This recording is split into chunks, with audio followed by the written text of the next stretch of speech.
Folks, Bronco Bob here with American Motorcycle Trading Company, which is right across the lot there.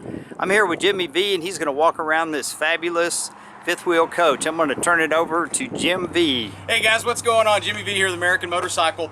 Man, we get all kinds of interesting stuff traded in here at American Motorcycle, and one thing that Bob and I love is RVs. I come from the RV business. I'm an RV owner. I think everybody should own an RV. What we've got here is we have a 2008 Heartland Big Country. I sold these coaches new for many years.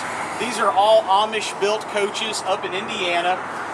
They are aluminum framed and fiberglass sided. They do use what they call Phylon on the side of it. It's a really great technology as far as siding goes on RVs. Up in the front, it does have a very aerodynamic Class A style reinforced cap. That cap will withstand bird strike. Way up top up there, it does have a single piece vinyl walk-on roof with ladder. A couple things that Heartland does that's nice. Underneath here, they do put a curved arch right there, so any kind of wind and rain and debris flows right around. A lot of coaches have a right angle right there, and that creates a wind trap, as well as getting a lot of debris up in there. Underneath here, it's already pre-prepped from Heartland for a generator. We're going to do a little walk around the outside, then we'll head in. Inside here, you have your hydraulic controls. You do have your battery compartment right below it. All the doors on the main door and all the compartments, they're all radius. They're not right angle like a lot of the lesser manufacturers put on there. And you've got a massive basement. Kids get a little unruly, feel the need to bring some fresh livestock with you for dinner. Got lots of room in here. And it is all carpet. It's all trimmed out nicely. And you can see those big old heavy aluminum trusses underneath there for the flooring. That's nice quality. Most definitely, Bob. And we're going to get this coach detailed. Like I said, we just got this in. What do we got here? Right underneath here is an extra barbecue pit. This is plumbed into the propane system, and they sell the extensions. You plug in like an air hose so you can set your grill out underneath the awning. If you want to set up one of those portable campfire, what do you call them, little fire pits that can pull off propane, they do that on a lot of coaches these days. Nice. Underneath this coach, it's completely sealed off. This is a true Four Seasons coach. You don't have to worry about your plumbing freezing in the wintertime. If it's cold enough that you're going to need, that your plumbing's going to freeze, you're probably going to have the heater on, and all that underneath there is going to stay nice and temperature controlled, climate controlled, so you don't have to worry about your stuff freezing. You also have two jacks outside here. We can plug in a weather radio or a George Foreman grill. Again, we've got one of the largest entries in the industry. You walk through there carrying your totes of camping gear, a couple of grocery bags. They also put triple steps instead of two. Normally you're stepping up to this first one and then on in. This one's right up off the ground. It's very easy to go in and out. It does have the oversized grab handle. And again, there's our model right there. This is the 3490 BHS. This coach is just about 36 feet long. It's a triple slide bunkhouse. That's what the BH stands for, bunkhouse slide. Weight on the coach, we're just under 12,000 pounds dry. The axles, I want to say, will carry 14,000, so you got quite a bit of cargo carrying capacity.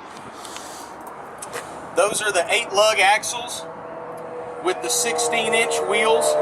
Does have the Equiflex trail air suspension on this coach, so when you get to where you're camping, your spoons aren't going to be in where the forks go and your pans aren't going to be where the pots are and what have you.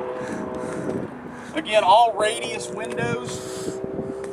Back here on the back, we do have the big boarding ladder. The roof's in very good shape. I just got off of it a minute ago.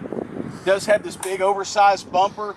The previous owner had some kind of little tin metal rigged up down here. I'm not sure. It probably made sense to him. Those of you that have been in RV in a while, you'll see weird gauges, weird switches, weird pieces of tin metal. This doesn't go to anything. It's just bolted to the rear part of the chassis. We'll have that removed as well. One of the nice upgrades that everybody's probably wondering about on a coach this side with the kids' quarters is it is 50 amp. This is 50 amp service, so to you and me, that means we're running 2 air conditioners. Texas weather, we got to stay cool. One thing else they do on here that's really nice, really unique and nice for those of you guys that know RVs, and for those of you that don't, if you were to blow a tire, which it does happen, Texas roads get hot, New Mexico, Arizona. Normally this is all one piece right here. This is going to shred. I can tell you right now from experience, this is going to shred. Normally you've got to take it in and buy this whole piece. Well, that means they've got to ship this whole piece from the manufacturer. You're talking $400, $500, $600 just having that shipped. These unscrew right here so Heartland can send you a new one no matter where you're at in the country. This is access to our hot water heater. It is direct spark ignition. You simply flip the switch inside. No more of coming out here in the dark in the wind trying to light a match. This is the backside access to our big massive storage compartment, as well as this really unique washdown bay. Now what Heartland does is they put you a plug in there where you can run your water line, your garden hose, your telephone, your cable, everything right up through here. And notice all the valves are raised up above that enclosed and heated and sealed underbelly. So one, you don't have to worry about damaging your valves, dragging your valves off, or the valves freezing. See, a lot of people make a Four Seasons coach, but they put your valve outside. If your valve's outside, fluid's coming to the valve, right? That fluid's gonna freeze, and now you don't really have a Four Seasons coach. This is a true Four Seasons coach with the valves up in the heated and sealed underbelly. No more getting down there in the mess with the gray water and the black water. Does have an outdoor shower, hot and cold water. It is lit, so at nighttime you can come out here and mess with your your controls. We do have two more electrical outlets there. Those are both GFCI. And then up here you've got satellite for the bedroom, the main satellite, cable, and phone. This is a true Four Seasons full-timers RV. Again, you can still see all the aluminum trim. They use these big old heavy insulated doors. Up here we've got our dual propane tanks. Again, there's the bedroom slide, there's the living room slide, and that nice big Class A cap. On their corners, they are patent pending to where they say that you can pull this with a short bed without having to run a slider hitch. I've seen it done. I still recommend you use a long bed, but this is one of Heartland's big deals, is that you can pull a lot of their fifth wheels with a short bed truck. Now, if y'all want to follow me, we'll head inside and we'll take a look. Jimmy, we're gonna shut this video off and go inside and shoot another video. Yeah, sounds We'll have one for the outside, one for the inside. Yeah.